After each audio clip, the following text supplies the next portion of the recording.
No, in all sincerity, number one, I am from Houston, so I want everybody to know that I am really proud of being from Houston and Houston sports, and I'm really proud of being here at Texas State for over 10 years now and being able to, add a lot of awesome pieces from around the state to mix into what we have here. And it's a really special institution. I've just been able to touch so many lives over this time period. It feels really good. What makes this season unique, and I've said this before, is that as a coach, you evolve just like you do as a player, just as you do as a person. But what makes this unique is, I absolutely love going to practice. You don't always love going to practice as a coach. It's like anything else, right? You don't always love your job every day. You like it, you enjoy it. But I absolutely love every day, even after those hard days. And I really want to get to a place where the players and everyone else around our program understands that there is a love that goes into what we do. There's definitely a lot of hard work that goes into that as well. But that this team, deserves all of our focus from top to bottom. And I've put a lot of pressure on my staff and support staff to understand that, to get them to a point where they understand that they're worthy when they put in the hard work. And I think that's a big piece of what I'm looking forward to in this particular season, away from the X's and O's. A lot of them were just resilient in so many ways going through COVID. I can't tell people how proud I am of how they've done academically to be able to withstand the strain and the stressors of COVID, academics, personal relationships. I think people forget about Winter Storm Uri. I think they also forget sometimes, too, what student athletes, as you read headlines, what student athletes have to go through as if they're professionals, and they're not, right? They're students. They're students similar to you. And so when you hear comments, you see things on social media, it's really difficult. So they're having to house all that all the time. In the meantime, I'm here, yelling, get in, help side, make your shots. That's just a lot. And so they went through that and found themselves on a winning end there towards the end. That's exciting. So it's nice to have what I call seniors and super seniors and graduate students within a program who said, you know what, I believe in Texas State, I believe in this program, this is something really special here, and I'm willing to fight. So who wouldn't love going, to practice every day? I can't say my colleagues have that same situation like we do here. And so a lot of what we're going to look to do is more what I call fine-tuning.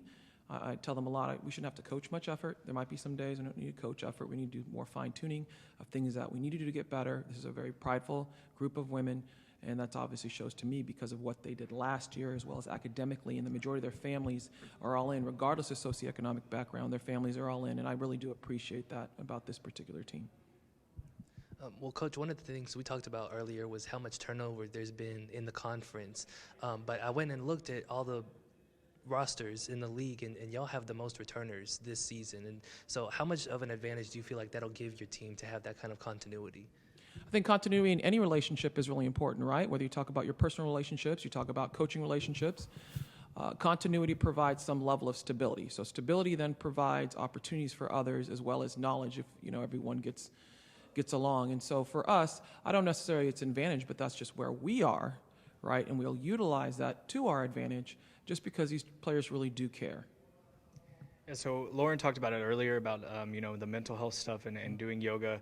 And you mentioned how, just being able to, you're so proud of these girls for going through COVID and everything. And I'm sure a lot of them went through a lot of things during that time that kind of diminished maybe their mental health. And talk about a little bit more like what y'all been doing over the off season and this past year that have been able to help build the mental health and on the team, just not as just player individuals, but as a team as a whole. Well, I can tell you this. We're more mindful of it. I hate to use that word because I feel like it's thrown around a lot, but we're just more mindful of their mental health. So there might be big things that we do, right, just to give them a breather and a break. But again, I've really pushed our coaching staff and our support staff to be mindful of where they are and understanding, does this help move her forward? Because if it does, it should help move our team forward. And so allowing for those small things might be just being aware of a really tough exam. It might be a death of a family member. It might be a wedding of someone. It might be a birth. It might be just so many different things that happen within anyone's lives that it's really important to be understanding of. Sometimes it's just the stressors of you're just having a difficult time in the class. There's stressors within teammate relationships, personal relationships, whatever that is, just being more mindful of that and saying, I hear you. I understand that's difficult, and helping them navigate through that, knowing that they've got everything else piled on versus, right, I think in past, and I'll admit within my program and for sure in others' programs as well, you're kind of like, all right, let's go. I know that's tough. Just fight through. I don't think just saying just fight through is enough anymore, and there's things that they need from us. And I think the benefit still, you're going to get a great return. I always go back to the word love. I started with Tiara Pitt's group and Erica May and Taylor Deere and Z. Lawrence Andrew, that group, right? The whole year it was about love. So I said to myself, I need to get back there. I think we all had some form of epiphany going through COVID to where we have an understanding of what our student athletes need. You mentioned Tiara Pitts. How important is it to have her on the staff this year for this Good. team? She provides comic relief every day. Because it's the first time that I've had, before I had someone named Lindsay Harris, I was assistant coach then, but it's the first time I've brought someone back into the program who was a former student athlete here at Texas State. She keeps us really grounded in that, remembering what it was like being a student athlete. And it's also good because my thinking is there's times where she's able to communicate with them on a level that we can't. And so that's a skill set no one can provide but her, because she's been through the system, she understands. As a matter of fact, I'm sure she's always she actually complains to me quite a bit how soft I've become, which I told her I don't think that's true. But I do think that is beneficial for them to understand the evolution of the program. She was part of the most winningest group ever, and that's something that they want to achieve. And so it's just beneficial in so many ways. Coach, when was the last time you had 3 players go all conference in the same season? So I said to myself when that happened, I didn't look it up, I was going to call Chris. I want to say it's when we had Ariel, Aaron, and Kate. So it's been a little while. Yeah. It's been a little while. And, I mean this without being disrespectful. I appreciate preseason, accolades because it's based on the year before. Can it be a marker? It can, but it's not a gauge for the future. Like, to me, you still have to put in the hard work. You still have to understand the dynamics of a team. There's just so much involved in that. But should it be celebrated that they earned that opportunity? For sure. I saw that you'd asked Kennedy how she felt. I was thinking in my head, I was like, it's about damn time. I mean that, someone recognized what Kennedy does and what she's done over her time period. Her numbers, regardless of what our record was, were phenomenal considering that we were struggling in certain areas. And so I'll always say this, Kennedy is the best point guard in the conference. I believe that last year, I believe that this year, without even knowing what's out there, just because of the full gamut of what she can do to help influence a team. And I think that's just really important, that needs to be recognized from those great point guards that are out there in the game. And so what are your expectations for that trio this season? Well, I don't necessarily have a trio expectation. I have an expectation from that upperclassmen group that they understand that they're going to have to put in additional work.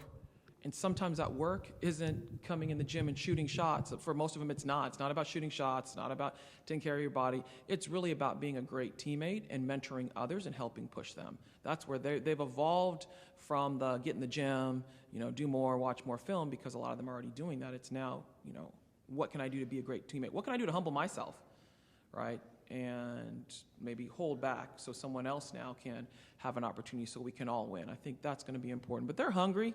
This group is hungry, a really hungry group. And they're also, and I say this to them a lot, they're really smart women. So I think they have an understanding of what needs to be done. Sometimes they need our help executing it. It's not easy, right? We'll have those bad practices or those tough days, but they always bounce back. We rarely have 2 bad days in a row, which I think is critical, right? You don't want to make the same mistake twice in a row.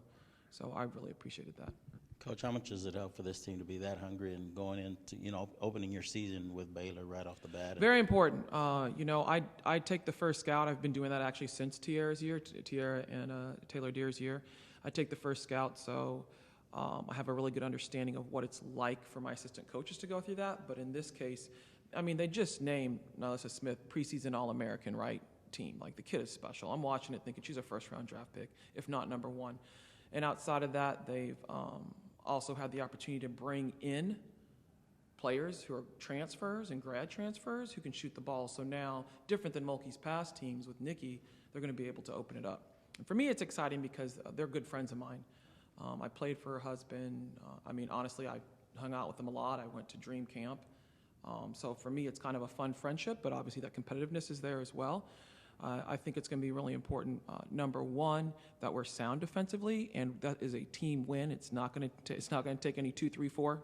It's going to take the entire team, all 14, whether they're playing or not, in order to, go slay the giant up there in Waco, because it's definitely going to be a tough game. But it is possible. It is definitely possible.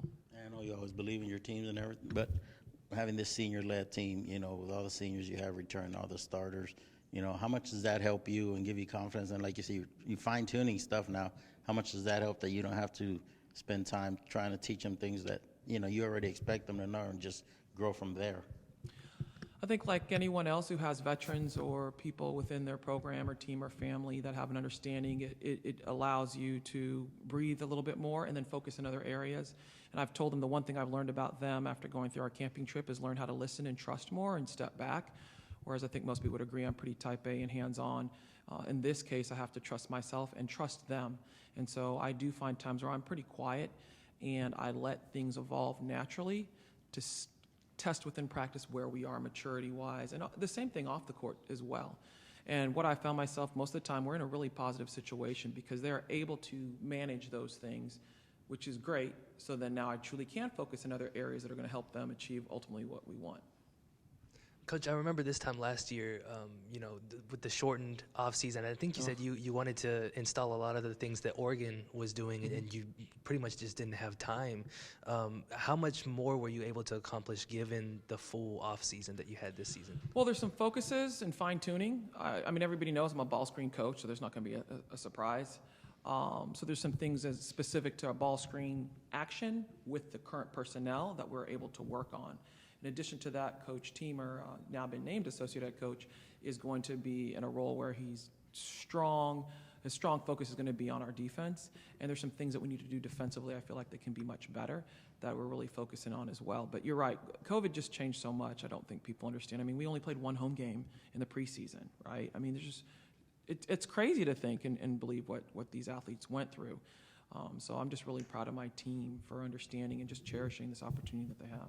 You know, speaking of COVID last year and you know the difference of being this year, how excited are you and the girls to come out and be able to play in front of a home crowd at Strahan again?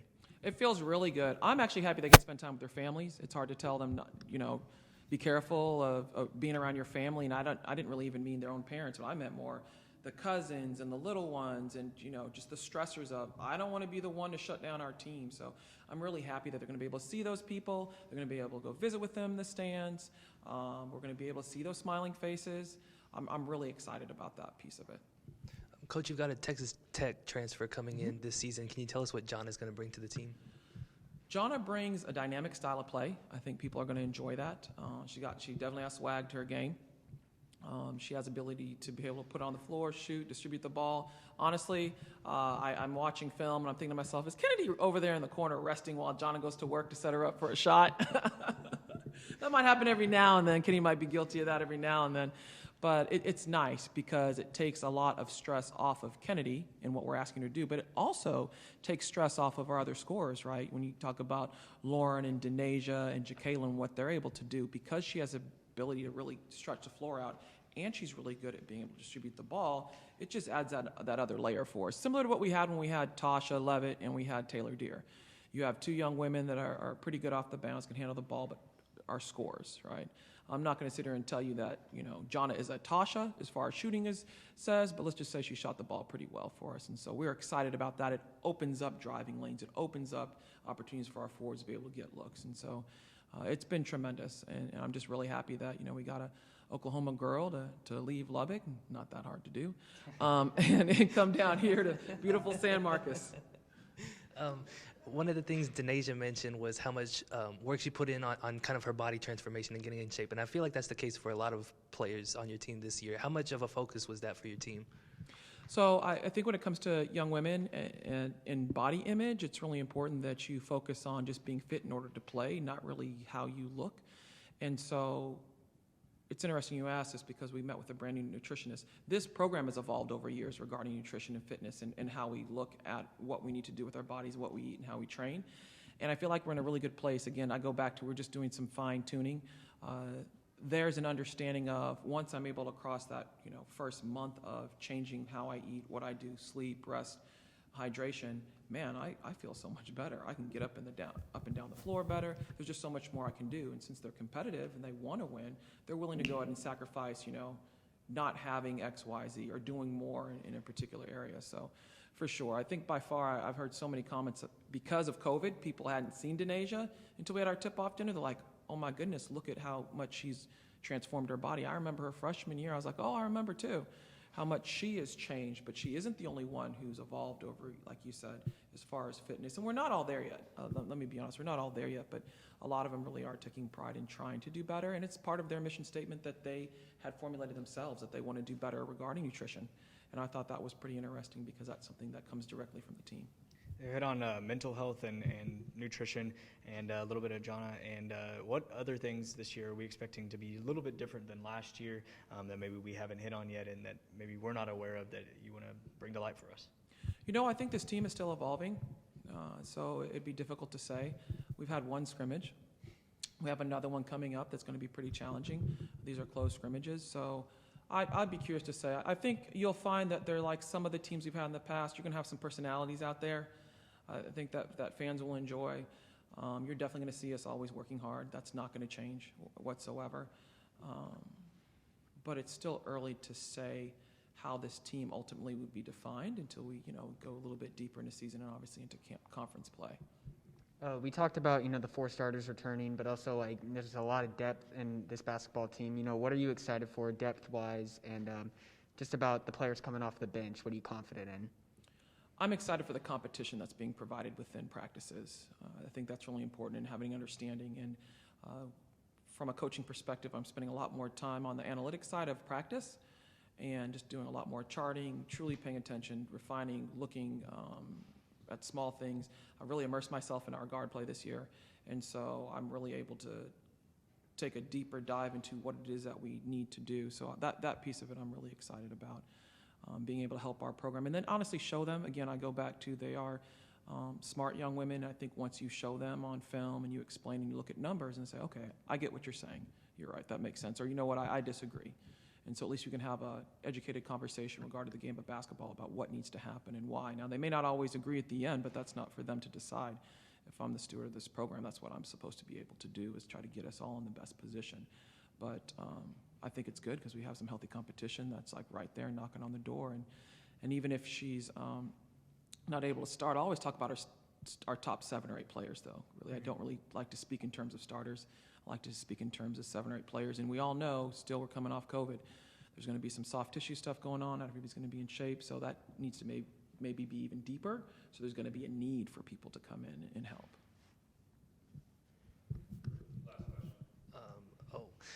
Well, Coach, Can we take 2 more? Hardliner, man. Coach, do you feel like you're harder on the guards or the bigs? I'm definitely harder on the guards, no doubt. Come on now, I've got to be. After going through the position, as a matter of fact, I just got done watching some film, and I wanted to. They know I'm infamous for this. I'll take my camera and I'll just video record it and I'll send it to them and I'll have little comments. But there was a pass into the post. And they know I talk about, when you make a bounce pass, it's supposed to be 75% of the way there so she can catch, go into her move. If it's anything less than that at times, it makes it really difficult for them to get to the ball. So, yeah, they're just pieces of what I did as a student athlete, as well as understanding it's a guards game. Everything starts with the guards and their ability to be able to initiate on both ends of the floor. That, I'm definitely going to be harder on the guards. No, I'm not even going to debate that at all. Yeah. And then do you have a prediction for the World Series? Of course I do. Strohs. I'm not going to give you a number. I heard there's this corgi on social media that said we're going to get it done in X amount of games. But, I'm not going to. But I'm just happy that we won the ALCS. So I'm just happy about that. I'm really excited and proud of Dusty Baker. And I love the storyline, right? He started with the Braves. But just to see a black male just go through this entire system, and what the MLB is doing to celebrate the Negro Leagues, and then just now moving into this particular story. And what a great American story that some piece, I'm hoping, of our Astros redemption does run through Dusty and doing things the right way, right, after what had happened in the past, right? But we paid our dues. We paid our penalty, okay? We can't say that for a certain team in the NFL that obviously struggled in New England and had no penalty whatsoever and is constantly celebrated. So I think the MLB got it right from that standpoint, and I'm just really excited either way, right? Because I grew up going to Astros games when I was younger. It's the very first program that I ever went to was the Astros in the Astrodome, and I graduated from high school in the Astrodome. So I feel like it was destiny, even though I'm a basketball coach and player, to be an Astros fan over everything else.